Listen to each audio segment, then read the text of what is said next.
Saying that Nintendo is a well-known company is a bit of an understatement. With a net worth of 62.68 billion USD, they are one of the biggest companies in the digital era.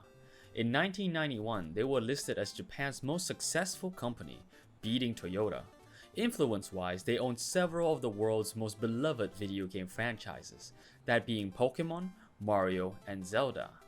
Non-gamer or gamer, I guarantee you've at least heard of one of these names before, especially when it comes to Pokemon and their 25 seasons of anime. And before some of you think that it couldn't possibly beat One Piece in terms of total episodes, think again! I didn't even know it was possible to beat One Piece, but Pokemon. It's safe to say that Nintendo is one of the most well-known companies of our current era. But today I'm not here to talk about their success or controversial policies. Today I'm here to talk about the man behind Nintendo's success, Hiroshi Yamauchi. Most of the information I'll be using is gained from a book called Game Over: How Nintendo Conquered the World by David Scheff. If you want more in-depth information, I recommend reading this. In 1927, Shikanojo and Kimi Yamauchi became the first of 3 generations to bear the family a male heir, Hiroshi Yamauchi. However, such a joyous occasion was short-lived.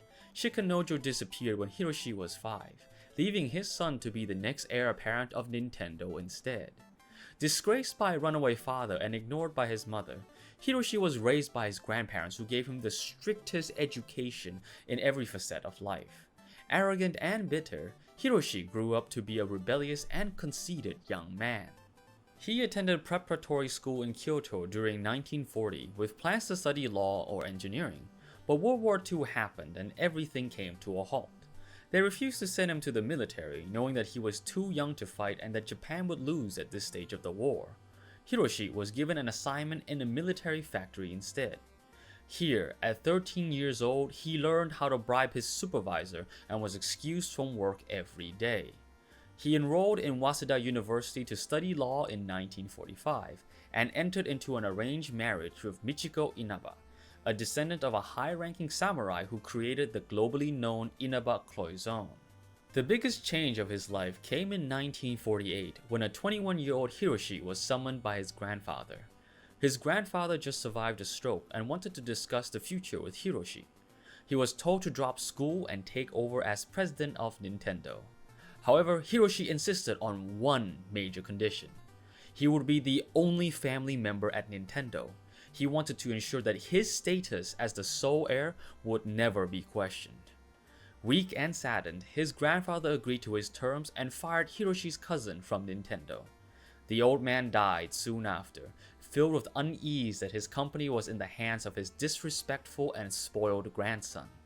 Hiroshi would now live with the knowledge that he had disappointed 2 of the most important men of his life. His grandfather, who had always seen him as an impudent failure, and his own father, with whom he had refused to reconcile with till his deathbed. Young President Hiroshi was not welcomed by Nintendo's employees.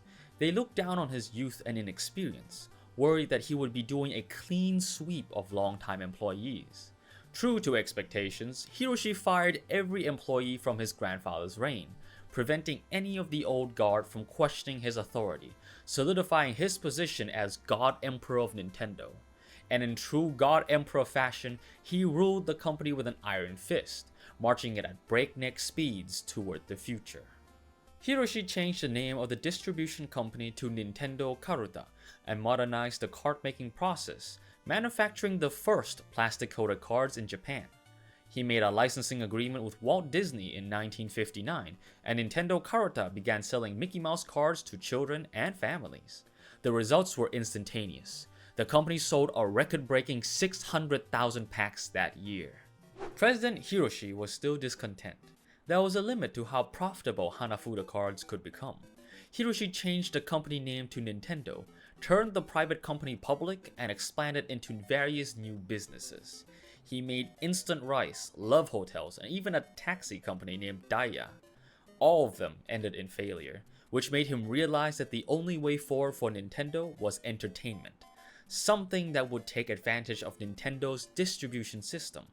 Nintendo would succeed through entertainment, not rice or taxis. Hiroshi set a course for Nintendo to have a dedicated games department by 1969 and started the company's first research and development office. When an engineer asked what Hiroshi wanted him to make for Christmas, Hiroshi said, "Something great." That Christmas, Nintendo sold 1.2 million units of a hand extender toy, the Ultra Hand, and that was the beginning of the Nintendo we know today.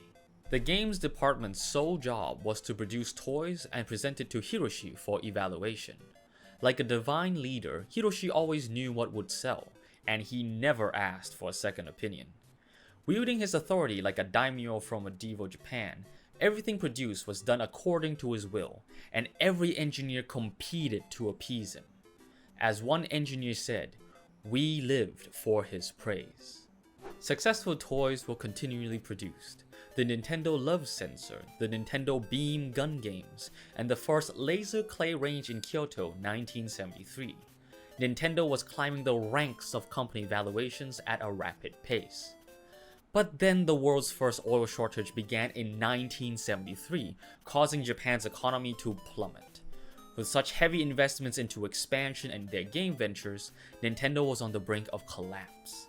For the first time, God Emperor Hiroshi was desperate for a breakthrough product. But then in 1975, Hiroshi heard about the emerging semiconductor technologies from a boyhood friend. They had become cheap enough to be utilized in entertainment, and he saw the first traces from American companies such as Atari and Magnavox. They were selling devices that play electronic games on television sets, the earliest kinds of video game consoles that we know of today. Hiroshi got to work. He began selling the first commercial American video game in Japan, Pong. Nintendo then made the color TV Game 6 console, followed by more powerful versions with more complex games. More than 1 million of these combined units were sold. But it wasn't a big enough breakthrough for Hiroshi. The modern-day daimyo whipped his engineers to work even harder and finally realized his true goal: to create a home computer system disguised as a toy and have generations of children worship it, roping in families one by one. With Steve Jobs' levels of fervor, Hiroshi demanded that their product must be so much better than their competitors that there will be no question which system the customers will want. In 1983, Nintendo released the Famicom, the video game console that would light the fuse to Nintendo mania. It was better, faster, and cheaper than the others, and Hiroshi saw his dream begin. Nintendo would continue on the path of video games and consoles, eventually expanding to America and the rest of the world. And it all happened because one man bent an entire company, nay, an entire region to his will. Anything against his vision was struck from history, and anything he approved was immortalized in time. This is the story behind Nintendo's success. Hiroshi Yamauchi, a modern-day daimyo. And that is a quick look at Hiroshi Yamauchi. Thank you for watching.